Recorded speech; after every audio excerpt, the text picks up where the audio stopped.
Okay, hi there. Matthew J. Trom here. Welcome back from your break. We are right in the middle of a story about the fall 2019 3D bioprinter, which was the MEC 2, the EML 4501 major project in that semester. And we talked about one of the customer needs being the requirement that the 3D bioprinter be able to move with a linear accuracy better than or smaller than a cell diameter, and we looked up what the cells were that they were printing with, and we selected a number of 9 micrometers as the quantitative metric to meet that qualitative customer need, and then determined that human fingers can push things approximately 60 micrometers, 60 micrometers, and so 60 is greater than 9, and so we might feel compelled to throw this concept out of just using fingers to push things around on the 3D bioprinter because it clearly does not meet the customer need that we've specified and quantified. But I urge you, please do not throw out concepts that don't violate the laws of physics just because they don't achieve the customer needs. They could be useful, so don't throw them away too soon. And this is kind of the story of what happened to that concept after it was reported in the concept design report, and the group thought about whether they needed to throw it out or keep it because it was unlikely to be selected, but not impossible in that it didn't violate the laws of physics. So here's that story. Here's just a rendering of one of the 3D bioprinters. And what ended up happening was that this group kept that concept and started researching in depth about, if they wanted to move the stage by hand, move it manually without any sort of actuator or stepper motor or pneumatic system, if they really took that challenge seriously, how would they go about doing it? And they ended up finding from a company this XYZ manual XYZ manipulation stage. So the way that this works is there's actually 3 manual dials, right? So one here, and then there's one on the backside that we can't see. But this will move in 3 dimensions, X and Y and Z, and all the motions are done by hand, not necessarily by pushing with a finger, but by twisting each one of these dials. And so initially, when I saw this, when they presented this idea to me, I was sort of incredulous. I was like, "There's no way that by just turning a dial, moving something by hand, you can achieve that 9 micrometer resolution that you need." But if you look carefully at the technical specifications for this device, yes, in fact, it is not only not impossible to do this, right? This doesn't violate any laws of physics, but the resolution and the sensitivity of this device are way down at 1 micrometer, right? Which is less than 9 micrometers. And so the ultimate conclusion is that provided you use a device like this, a tool like this, you can in fact move things by hand less than a distance of less than 9 micrometers. So there was a lot of contention. That the customer initially really didn't like this idea because they believed that it would be impossible for somebody to actually position the cells. There was a lot of back and forth about, well, what if we wanted to print something that needed to be computer numerically controlled, right? So it would be very difficult, for example, to, just like with milling, to machine in like a curved surface made out of cells all by hand. It would be very tedious. So what we ended up doing was finding a slightly different stage, which was this one. And this stage still has plenty of resolution, right? So it's run out, which in this case is actually also the resolution, is 1.5 micrometers, and the sensitivity here is down to half a micrometer, 500 nanometers. So this was produced by another corporation that makes devices that position lasers. And so this is the one that they ultimately selected.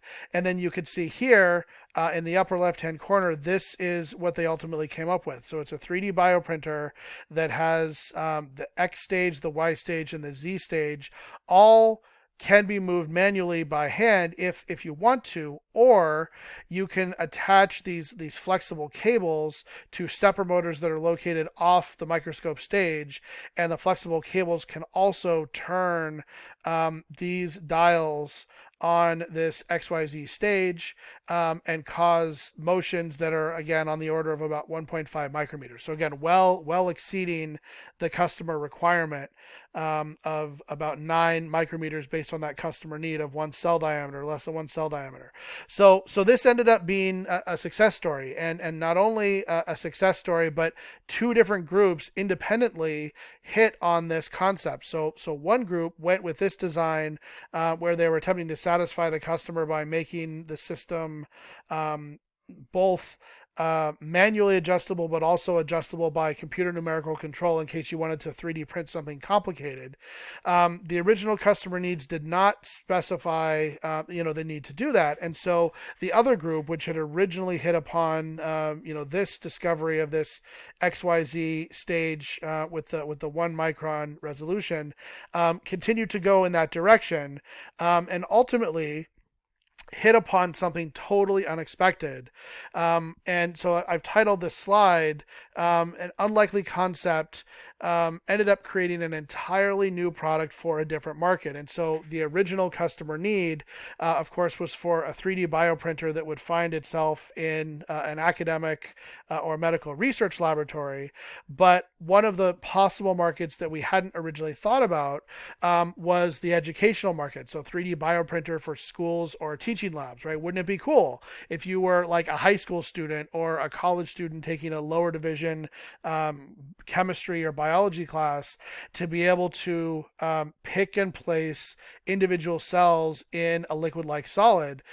You could use that tool to do all kinds of things, right? To watch the cells when you put them down to see how fast they move, see how they respond to stimuli, put multiple cells together and see how they react to each other, build structures out of cells for a class project, right? Like there's all kinds of things that you could do with this.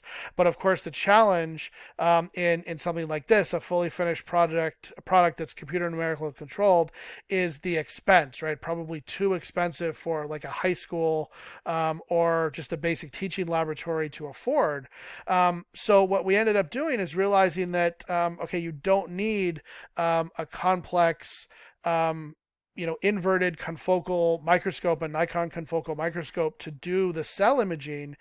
You can actually just get away with an inverted microscope that has a digital eyepiece in it. And hey, they sell these in this market, this educational market on Amazon for $120, $119.99. You can buy this on Amazon Prime today, right? So this is just very similar to the Nikon microscope in the 3D bioprinter project. The plate sits here and the objectives look up from the bottom, and what we would need to do is modify this top piece to put a very, very inexpensive 3D bioprinter there, and to dispense with the need for computer numerical control to just allow that 3D bioprinter to be used or controlled manually, right? Because this is for education, not for research. And so just the process of going through and learning about how to pick and place the cells and having basic capabilities is plenty good for this particular market.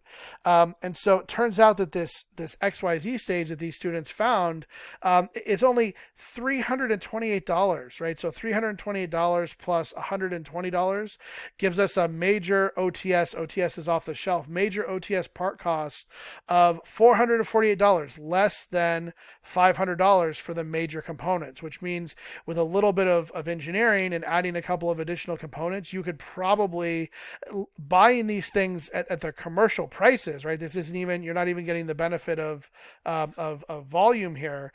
You could produce this product probably at a cost of about $500.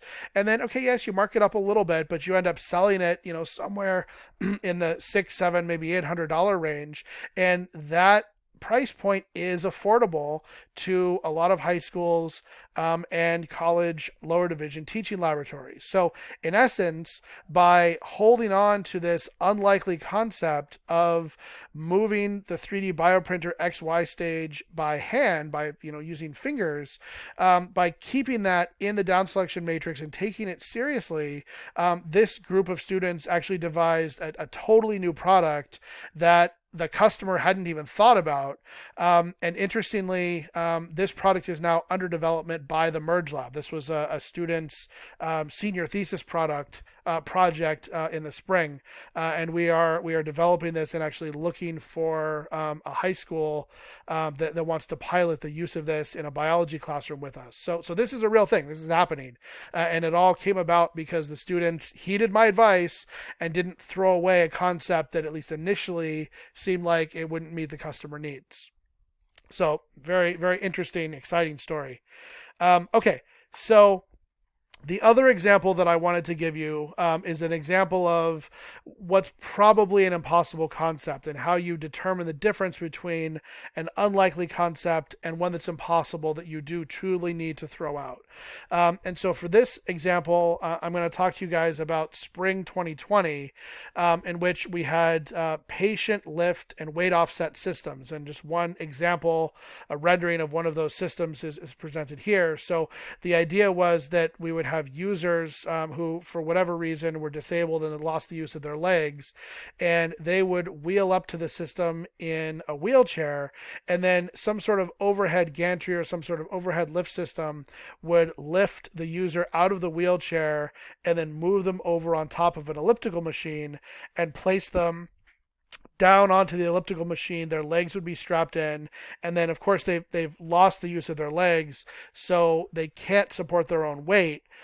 So this overhead system would provide weight offset, and we would actively motor the elliptical machine and conjoin that with FES, which is functional electrical stimulation of the legs, the leg muscles of the user, and they would actually undergo rehabilitative exercise where their legs were moving in a walking type pattern on the elliptical machine, and their muscles were being stimulated during the phase of that walking cycle that corresponds to how their legs would perform if they were just walking on their own. And it turns out that studies have shown that this type of rehabilitation dramatically accelerates the ability of people to regain their ability to walk if they've had one of these situations, one of these incidents where they become paralyzed and have lost the use of their legs. So that's that's sort of the overall idea, and what we needed to do then was walk through a set of customer needs that effectively involved lifting the user out of the wheelchair and moving them over the elliptical trainer. So these are customer needs that I pulled from from that customer needs statement. So we have number 7, which is the user is lifted from the wheelchair and placed on the elliptical trainer at safe and comfortable speed. Number 12 was that the system lifts the user from a seated position to a fully suspended position. Number 13 was that the system moves the fully suspended user from their original location over a standard elliptical trainer. And number 14 is that the system holds the user suspended over the trainer while they're being strapped into the trainer. So these customer needs combine together to create the need for a subsystem that does this lifting out of the wheelchair and support function for the users who are about to exercise and be rehabilitated on the elliptical machine.